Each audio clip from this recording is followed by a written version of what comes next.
मेरे बचपन के दिन भी क्या खूब थे फराज, मैं बेनमाज़ी भी था और बेगुनाह भी।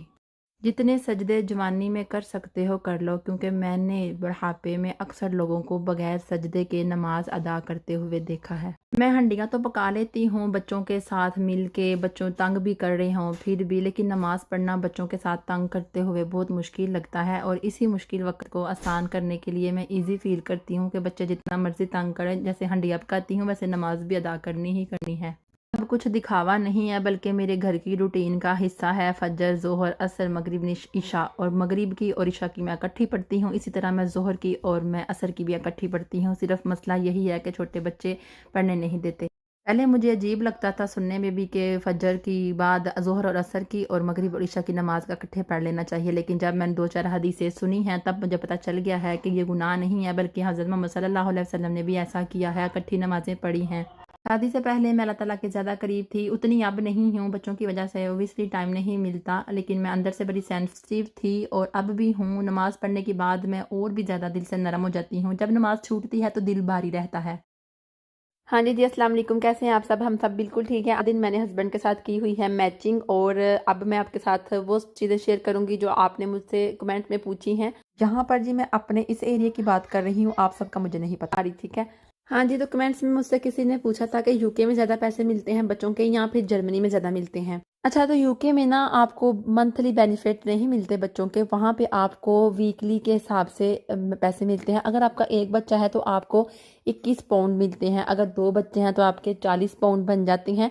तो इस हिसाब से आपको ना महीने के पैसे आपके अकाउंट में डाल दिए जाते हैं। और ये भी है कि जर्मनी में जब बच्चा पैदा होता है ना तो उसको नेशनैलिटी मिल जाती है, पासपोर्ट मिल जाता है रेड कलर का। लेकिन जब यूके में बच्चा पैदा होता है ना, अगर आप स्टूडेंट बेस पे गए हुए हो तो बच्चे को पेपर नहीं देता यूके, मतलब उसको पासपोर्ट नहीं मिलता। अगर माँ बाप स्टूडेंट लाइफ मतलब यूके में गुजार रहे हैं और उस दौरान उनका बच्चा हो गया है तो वहाँ पे फिर बच्चे को भी वही वीज़ा मिलेगा, स्टूडेंट वीज़ा। और एक और चीज़, बहुत से लोग जर्मनी छोड़कर यूके की तरफ मूव हो जाते हैं ना, तो पहले आप जर्मनी का पासपोर्ट हासिल करें फिर दूसरी कंट्रीज में जाकर रहें। वो इसलिए कि क्योंकि अगर यूके में बच्चा जब पैदा होता है ना, बच्चे के माँ बाप स्टूडेंट हैं, तो बच्चे को वो नेशनैलिटी नहीं देते, बल्कि बच्चे को वहाँ पे अगर बच्चा 7 साल मुकम्मल करता है वहीं पर पलता है, तब जाके बच्चे को 2.5 साल के पेपर मिलते हैं और उसके माँ बाप को भी साथ मिलते हैं। और इसी तरह वो तकरीबन 4 साल तक 2.5 साल के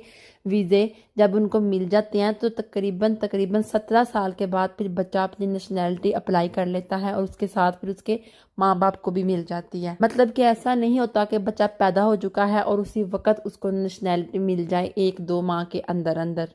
ये सिर्फ जर्मनी ही है जो बच्चा पैदा होता है, चाहे आप स्टूडेंट लाइफ जी रहे हो या फिर आप यहाँ पे आके वैसे ही आप खुशहाल खा रहे हो, तो जब बच्चा पैदा होता है तो उसको नेशनैलिटी मिल जाती है।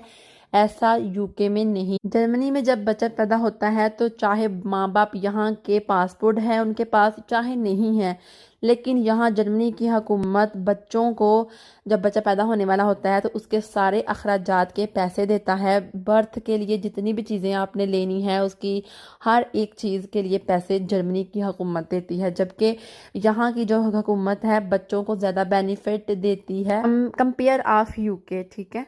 तो फाइनली डिसाइड हो चुका है कि जर्मनी की जो हुकूमत है ना वो यूके की निस्बत ज़्यादा पैसे देती है, बच्चों के बेनिफिट देती है, घर का मतलब रेंट देती है, बच्चों को शूश लाख देती है। और मुझसे एक सिस्टर ने और भी सवाल किया था कि क्या जर्मनी में बीवी को भी पैसे मिलते हैं, तो मैंने उनको जवाब दिया था कमेंट्स बॉक्स में कि नहीं। तो फिर मैं आपको ये क्लियर अब करना चाहती हूँ, क्योंकि जर्मनी में जब आप शुशाल लेते हो ना तो हस्बैंड और वाइफ दोनों को बराबर के पैसे मिलते हैं, लेकिन अगर आपके हस्बैंड काम पे जा रहे हैं ना तो फिर आपको मतलब आपकी बीवी को पैसे नहीं मिलते। अच्छा, जर्मनी की हुकूमत उस सूरत में आपको घर बैठे पैसे देगी, आपके हस्बैंड को भी और वाइफ को भी, जब आपके हस्बैंड को किसी कंपनी ने जहाँ पे वो काम कर रहे थे उन्होंने निकाल दिया है, और फिर वो हस्बैंड को भी और बीवी को दोनों को हर महीने 400 यूरो प्रोवाइड करते हैं। और जो लोग यहाँ पे सुशाल लेते हैं, कोई काम नहीं करते, सारा कुछ हुकूमत के ऊपर ही होता है, तो उनको तो फिर बीवी के पैसे मिलते ही मिलते हैं, क्योंकि उनको कुछ कर ही नहीं रहे होते। और ऊपर से उनको जब वो पढ़ रहे होते हैं, क्लासेस ले रहे होते हैं, जर्मन सीख रहे होते हैं, तो ये सब कुछ वो फ्री कर रहे होते हैं, क्योंकि इसकी उनको कोई फीस नहीं देनी पड़ती।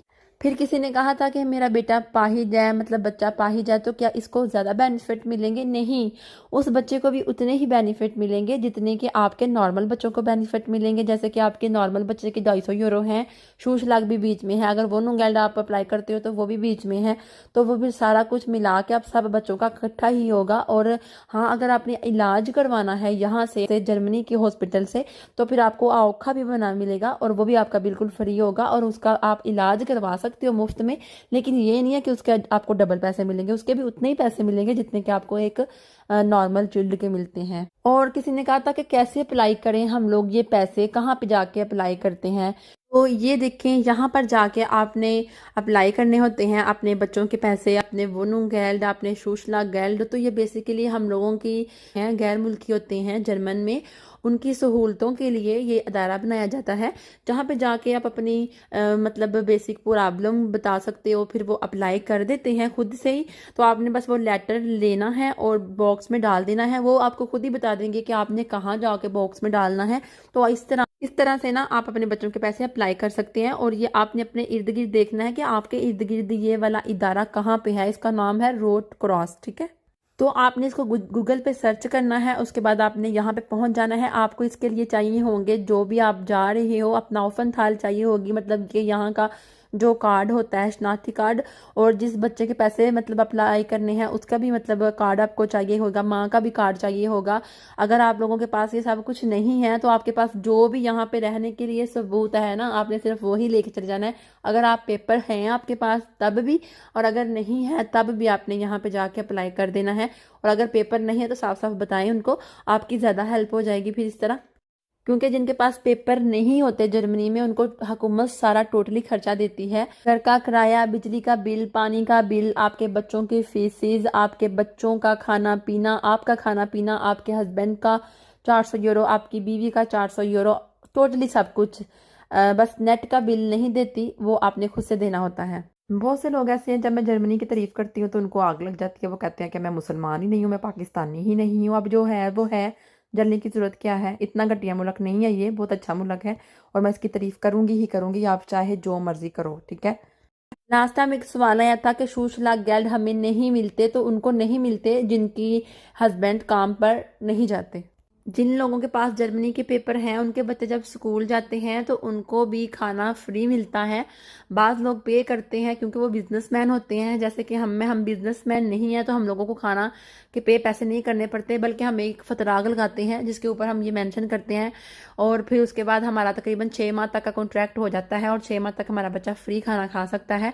और अगर 6 माह का कॉन्ट्रैक्ट जब ख़त्म हो जाता है तो उसके बाद आपको ध्यान रखना पड़ता है, वरना आपको पैसे पड़ते रहेंगे और फिर आपको वो पैसे पे करने ही पड़ेंगे 100%। जब आप जर्मनी में मूव होते हो तो किसी बच्चे को भी जर्मन नहीं आ रही होती, लेकिन आहिस्ता आहिस्ता जब वो पढ़ना जाता है स्कूल में तो वो सीख जाता है। ज़रूरी नहीं है कि आपके बच्चे को डच आती हो तो वो स्कूल में दाखिल हो, वैसे भी दाखिला मिल जाता है उसको। और फिर जब जाएगा पढ़ेगा तो तभी सीखेगा ना। ऐसे तो कोई नहीं होता कि आपका बच्चा अब यहाँ पे रहता ही नहीं है और आए और उसको डच आनी चाहिए। वहाँ पे जाएगा तो आहिस्ता आहिस्ता सीख जाएगा। और आपके बच्चे पे डिपेंड करता है वो कितनी देर तक जर्मन सीख सकता है और कितनी जल्दी चीज़ें पिक करता है, टाइम लिमिट नहीं है। तो बेसिकली जर्मनी जो है ना वो यूके से ज़्यादा बेनिफिट देता है। और उसके अलावा जर्मनी की पढ़ाई भी जो है वो एज अ स्टूडेंट नंबर 1 पे जर्मनी पढ़ाई के लिहाज से जाता है। मैंने इस पर पहले भी वीडियो बना चुकी हुई हूँ। तो जो छोटे बच्चे होते हैं अगर वो बस पे जा रहे हैं तो उनके पास एक कार्ड होता है जो स्कूल की तरफ से ही उनको मिलता है। आप इसके लिए अप्लाई करते हो तो उसके हिसाब से फिर आप बस में बिल्कुल बच्चों को फ्री बिठा सकते हो और बच्चे खुद ही जाते हैं और खुद ही वापस आते हैं। इन चीज़ों के बारे में भी किसी ने मुझसे कमेंट में ही इन्फॉर्मेशन मांगी थी तो मैंने दे दी है। तो आई होप आपकी वीडियो आपको अच्छी लगी होगी। चैनल को सब्सक्राइब कर दीजिएगा। अल्लाह हाफिज़, मिलती हूँ आपसे नेक्स्ट वीडियो में। Bye bye.